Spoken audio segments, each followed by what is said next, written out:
Hello world, welcome to Someone Talks with Pat, where I interview my friends for fun. With me today is Irene from Brown University. Hello, nice to meet you. I'm from Brown. Good.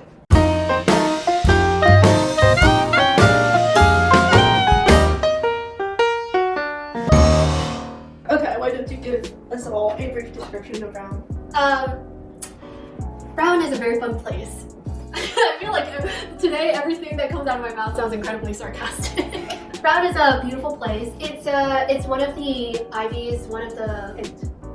Sorry? 8 Ivies or 6? Yeah, it's one of the... Many Ivies. Many Ivies, along with like the best known are of course Harvard, Yale, and Princeton. And then you have Dartmouth, Columbia, Cornell, UPenn. How many were? That's 8, right? I think so. Okay, great. Nobody's good at math here, but yeah, it's like kind of the smaller school, and we're very well known for having an open curriculum, which in my interpretation is I don't need to do math for the rest of my life. But it's of course different for everybody. Basically, there are no gen eds, is it? Yeah, gen eds. Like, core requirements that every major has to go through. So you literally just have to deal with your major requirements and also 2 writing requirements in your 4 years here. So it's very, very, a lot of leeway, a lot of latitude for what you want to do. A lot of freedom. Yeah, and that's one of the bigger attractions for Brown is that you can literally study something really STEM, like CS or engineering, but you can also do English on the side. So you can literally double major in English and CS, archaeology and CS, and like these weird combos like English and econ. Yeah, speaking of majors, what's your major? Yeah, so I'm an English major and political science major. So these two combined, it's like one STEM major. The requirements equals to like one engineering major. Interesting. Yeah, people are really nice, generally speaking. The vibes here? Vibes here are pretty laid back. People are like secretly competitive. They don't tell you. They're super nice about it. They don't want you to stress out because that will stress them out. So it's like internally, like people are still like really hard workers, but it's definitely not as cutthroat as say like a public school where the population is enormous. We only have like 6,000 around that number for our whole undergraduate body. So it's really just a medium-sized tending towards small university. I mean, it's big for a college, but small for a university, basically. So we are located, finally get to the actual geographic location. We are located in Providence, Rhode Island, which is not really an island. We do not need to take the ferry. We are included in the giant body of the United States of America. Rhode Island is tiny though. It's like, you know what I actually looked this up with my friend, and apparently Taiwan is 13 times larger than Rhode Island.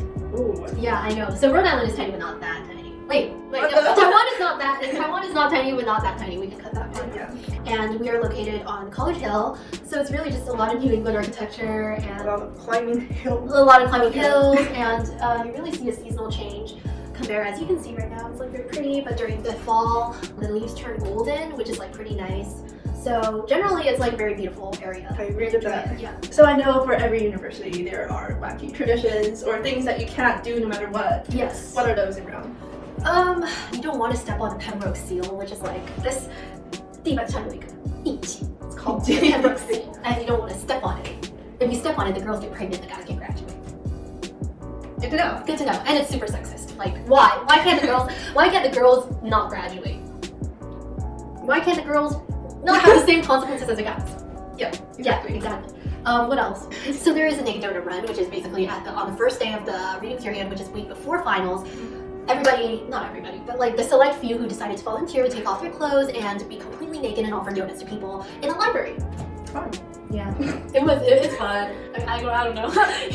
You're not supposed to record and everything, but yeah, of course. Yeah, I heard all these seniors do it because it's their last semester, so they'll be like go all out, do fun things, wild things, be a college student, and yeah, just offer donuts to people. It's super dumb, and oh my god, I like forgot that it was gonna happen. So I went to the library, and then like I was literally standing at like the low tea cones. That low tea is like the place where they come downstairs, and it was it was interesting. It was just like, and also like the people were like just 最先走下楼的都是一些很壮硕的 good physique. Good physique. They're very proud and confident of their bodies. Let's just say that.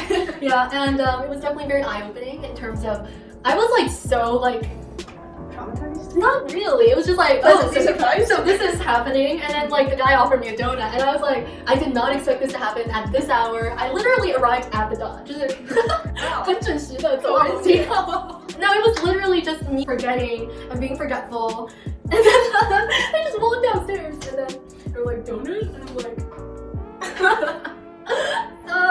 I did not say yes and I did not say no because I was a little like, overwhelmed, yes. And then I went upstairs. And I just walked by. Yeah, I walked by and everybody's still like, oh, it's like a naked donut run continuing. I'm like, sorry guys, show's over, just me in my clothes. Without donuts. Yeah. Without donuts? Oh dear. Yeah, I know, right? Yeah, but it's fun. Like you see a bunch of like naked people running around. It's quite chaotic, but it's all part of the process. College experience. Only at Brown. Only at Brown, you know? Come here for the naked donut run, y'all. So we have both experienced school in Taiwan and here. So I was wondering what was your experience, your thoughts about it?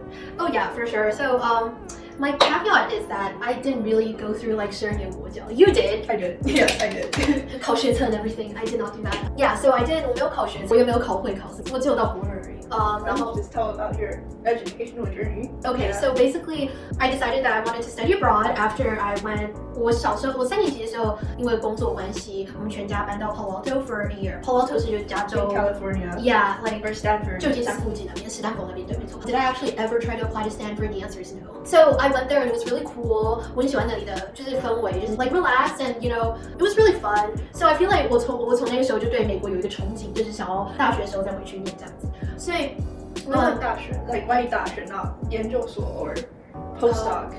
Yeah, I think well. 因为其实我没有很想念硕士或研究所，就是我想要直接毕业，然后就谁知道 get the money rolling. Yeah, exactly. But anyway, yeah. So 从那之后我就决定，因为你要申请美国学校，你就是要照顾你的托福、雅思、SAT. As an international student. Yeah, as an international student, you need TOEFL, IELTS maybe sometimes, but TOEFL is the main. Yeah. Yeah. 然后当然就是他们的美国的像是学测的东西叫 SAT， 然后 subjects. Yeah, 还有 SAT 的 subjects, which is like 加分的，更多的考试。Or APs. Yeah. I did AP Chem. Oh, wow. I got a 4. I know, big brain, right? Didn't get 5, but big brain enough, big brain enough. No, but seriously, I was so bad at chemistry. I don't know. But anyway, 到国二的时候我就决定，就是因为那个时候就是要开始准备会考，所以那个时候就想说，我到时候要出去念的话，我就没有这个必要去准备会考，因为那个时候其实读到国二的时候已经开始，就是压力已经还蛮大的。对我来说，我自己给自己压力还蛮大，就开始觉得就是一直要拼校牌之类的很累，然后可能身心上 mentally 可能也是一个压力。So when I made the decision that I was going to stop， 就是可能之后要出国念的话，我就决定就是转学到一个国际的学校，叫emphasize 的 American extracurriculars。Yeah， 所以到国3的时候我就转到魁山私立中学，它是一个比较小型的一个私立中学，然后就转到维格高中，然后念他们的国际部。其实国际部也是很新的一个 like program， 所以只有5年，就是5届可以做比较。Yeah， 所以我是第5届。Yeah， 我是第5届， so now there's like more， 6、7、8届，猪八戒。What? Okay. That was random. Anyways, yes. So basically, 所以我就没有考学测，因为你要进国际部，你就是要签签书说你不会考学测，你就是要认真 focus 在申请国外学校。所以我们班上大概有38位学生，然后大部分人申请美国大学，那也有一些人去申请世界其他地方。Yeah, like 欧洲很多地方。Because I went to Waco, I feel like they gave me I feel like 其实我是很托学姐的福，因为我学姐学长刚进 Brown, like they were the first 2 people out of our school to get into an Ivy League, so that was very very admirable. 所以我那个时候就是申请的方面，我其实没有考虑其他不认得我们学校的常春藤，我没有浪费那个时间，我知道我 GPA 可能不够。So there were a lot of people with like over 4.0s. Oh, so it's not like it's a different system. Yeah, so basically if you take APs, like it adds to your GPA, yeah. I think the top people had like 4.3s and stuff. I only had a 3.9, so I was like, 我可能没有办法，就是因为我课外活动有很多 so I did MUN, I did debate, blah blah blah. 我就是靠着那个 strategy， 就是 if they know our school, there's a higher chance I'm gonna get in. So I applied to Brown and Cornell. Cornell didn't want me, so I got here. 可是其实那也要看你的学校有没有人申请国外，对啊，就是非常的觉得真的很靠运气，然后。而且那个很难说，有些就是 I've seen like super talented people not get into like their best schools. It's like very subjective. 因为你申请的时候你要写 like personal statements. It's like talking about the story of your life. It's like really challenging, and you really need to be just good at telling stories. Yeah. And like sort of like marketing yourself, but not sound too sales pitchy. Yeah, exactly. So I feel like that's like a major difference between like 台湾的12年国教，就是申请大学的路线，大部分人啦都是考学测或考 like what's the other one? 职考。职考 yeah. Oh. Yeah, 学测或职考 so it's like always like very 考试方面 so you don't really like have to worry about selling yourself and like be more well-rounded. Yeah, 把自己包装的 like crafting a narrative for your career which is yeah very hard. It's very hard but it also like gives you a good sense of like 就是有点就是一种提前规划吗？提前规划加 like faster maturity sort of and exploring like actually exploring what you like. Yeah, it's like pretty practical. I think that's also a big difference. Do you think you changed at all?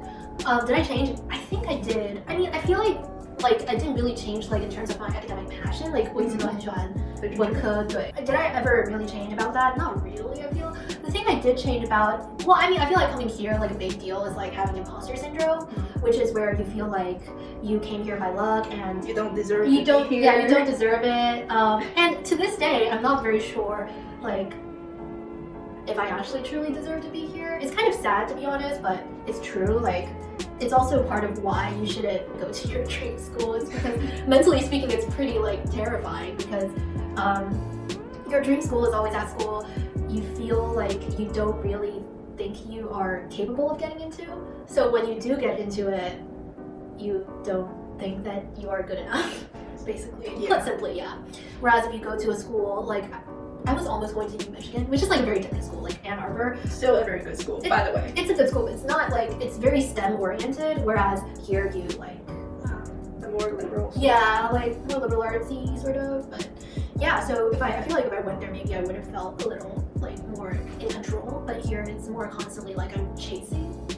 Like feel like I'm constantly not good enough, inadequate compared to my peers. Mm-hmm. Yeah, but I mean, it's like, 当你进到一个新的 environment, you'll like want to be competitive and ambitious, but you want to strike a good balance between ambition and being able to fulfill that ambition. Like a good deal, like, oh, this is going philosophical. Oh, wow. But yeah, basically you want to be able to reach the goals that you want and not feel constantly beat down. Yeah. I'm writing about the Great Gatsby, y'all. That's why. Literature major. So wait, did I change? Did I really answer the question? Probably not. Did I change? No, I didn't change. Short answer, no. But did my worldview change? Did my perspective about myself change? Did you have any personal growth? Yes. Yes, I did. I had immense personal growth. 因为维格就是班级比较小，所以你的 like sample size is like tiny compared to like here. Whereas, yeah, you definitely feel like what you're good at in high school, you're talented in high school is, you're not talented anymore. The sad truth is that there's always going to be someone who's like incredibly much better. Yeah, much more talented. So, I mean, it's like, it's life, you know, like 毕业读不完 so. Yeah. 人外有人，天外有天。一山比一山高。Oh my god, you're Chinese. Yeah. That's what happens if you're kind of bilingual. You become bad at those languages. Yeah, exactly. 讲这么多, do you have any thoughts for people who are potentially be here, people who are planning to study abroad? I think that, okay, like the first things first, 你的金钱计划. Like if you have enough funds, like realistically speaking, you need to be off of a good start. Unless you're super talented, you have American citizenship, and you have a scholarship. Oh, you get a scholarship, 你考上就是你有过那种奥林匹亚金牌、银牌什么东西的。Or then you can like actually, you gotta be either a genius or you can be a hardworking and you have the money. So it's two types of people. You're either a genius, 你奥林匹亚金牌、银牌什么都拿到, or you are hardworking and have the money back, financial back. And then for the genius type, you get the scholarship. And for the hardworking type, you cry about your parents having to pay for all of this. Yes. Yeah. And then try to apply for external private scholarships. And which, yeah, and which I. Yeah. And the third kind of person, if your family is super rich and they donate a building to that school. Oh yeah, of course, yeah. You know, like a dorm would be nice for Brown, you know, and you can donate a library, like or dining hall, you know, build a new dining hall. Yeah, exactly. Yeah, I mean, we would really be excited to have that. Yeah, but what's important is if you have a clear plan of what you want to pursue in the future. Oh my god, you need to have. It would be recommended if you have a 人生计划. Like you're not just coming here because you think that America is great or cool. Or if you're going to some place that you think is cool. Yeah, chances are it's a very superficial understanding of the place and it will not benefit you in the long run. So you gotta have a plan. Like, why are you here? Like, you don't want just to be here for the money. 对于我自己的经验，我是有跟我的家长自己决定说我想出国，但是我觉得我那个时候做的这个决定 may not be informed. Like it's still a very, very superficial understanding of America and what it entails. 我那个时候根本不是很深入的了解这个国家。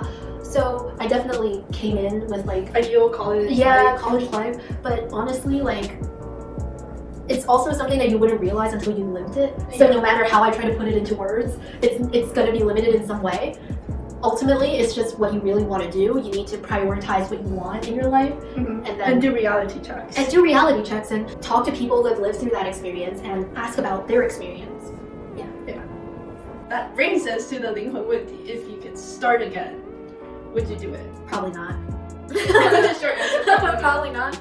I mean, like, it's very hard to say. Like, if I could go back, like, maybe not, honestly. What would you do? I would just 走就是像国内的路线，you know, like 出国的确会让你有更广阔的一个人生观 ，a deeper understanding of the world. You'll meet a lot of people and definitely diversify your understanding of the human experience. Humanities major. Very grateful to be here, but if I go back in time, would I do it again? Probably not, because I mean. Honestly, I don't know. I feel like it's tending towards like a no. Like it's more of a I'm on the fence about it, like 40-60 maybe. 60% being like 我就直接留在台湾就好了，就不用那么麻烦。因为其实你会觉得出来会比较有工作难，有工作机会吗？ Like 也不见得，因为 Yeah, speaking from experience that applies to internships, most of them just accept people with American citizenship or permanent resident. There's so many considerations that go into going abroad. There are, especially like just financially speaking, is a huge hurdle. So Be realistic. Yeah, be realistic here. If you really want to do it, take it however you will. I think it's I don't really have a direct yes or no answer. And again, disclaimer, these are only our opinions. Yeah, Does not apply. Yeah. 因为我是念文科的，所以可能我的经验可能会非常不一样。因为对啊，就是文科，你就是跟美国本地人比，你根本就是 like it's very hard and 除非你是非常非常优秀，他们为什么会忙着帮你申请 for sponsorship when somebody can write even better than you or like and don't require the don't process. require the whole thing. Yeah. So why? Like there really is no impetus for them to choose you over anybody else. The moral of the story is make your own value. Yeah, like make your own, like do a pros and cons list. 就是因为很多优缺点，所以很多因素, so you really need to weigh like what you want. Like, do you want that experience of like going abroad versus like your future stress about not getting a job? Yeah. It's always going to be there. Or like if you're really, really motivated, 把自己变成一个有价值的人, and then everyone will want you. Yeah, exactly. Like you make your own luck, essentially. Yeah. That went deep. Yeah, that was very deep. Deep dive. Yeah. Okay, so that brings us to the end of our soda talk. Thank you so much. Thank you. Thank you for having me. Yeah, and we'll see you guys